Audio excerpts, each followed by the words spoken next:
Hello, I'm Chef Michael McDermott, and welcome to Chef Michael's Food Hacks. Okay, on today's Chef Michael's Food Hacks, we are making short pickles, or refrigerator pickles. Short pickles, as my grandma used to call them.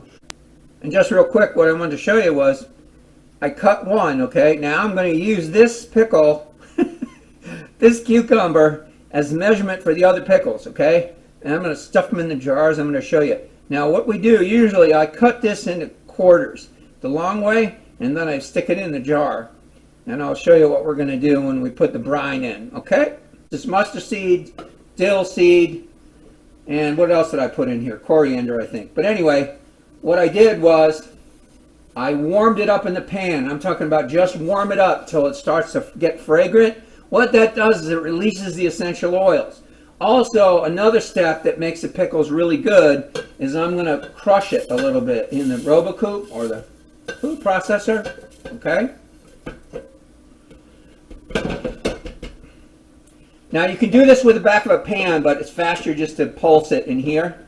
And then I'm just going to add it to the brine, which I have already on top of the stove.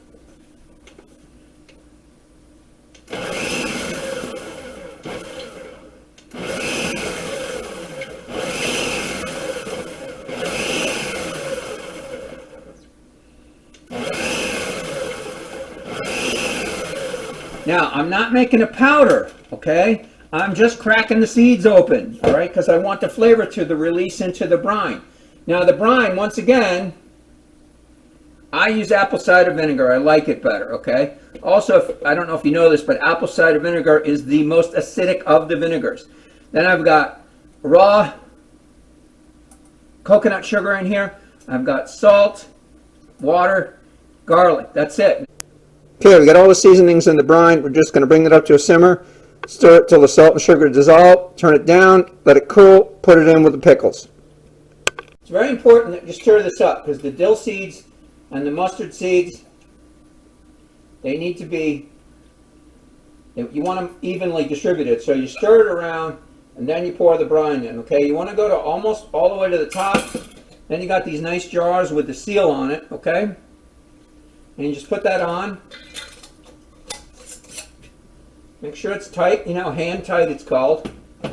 Make sure you wipe the bottle off because you probably got brine all over there.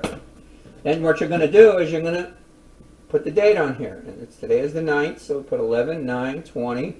And these candy jars, they got a nice place for you to do that. All right, that's it. These are what's called short pickles or refrigerator pickles. My grandmother called them short pickles. We used to make these every fall from all the cucumbers out of the garden. So now I'm going to let this go in the refrigerator for about 24 to 48 hours, and we will have delicious refrigerator or short pickles. And these two jars, they'll last about 4 days with my son here. These also make a great gift. I'm Chef Michael McDermott. This has been Chef Michael's Food Hacks. Remember to stay tuned for the next Chef Michael's Food Hacks. And when you eat well, you live well. Visit our partner on Facebook, Borderlands Market and Produce on Wheels Without Waste.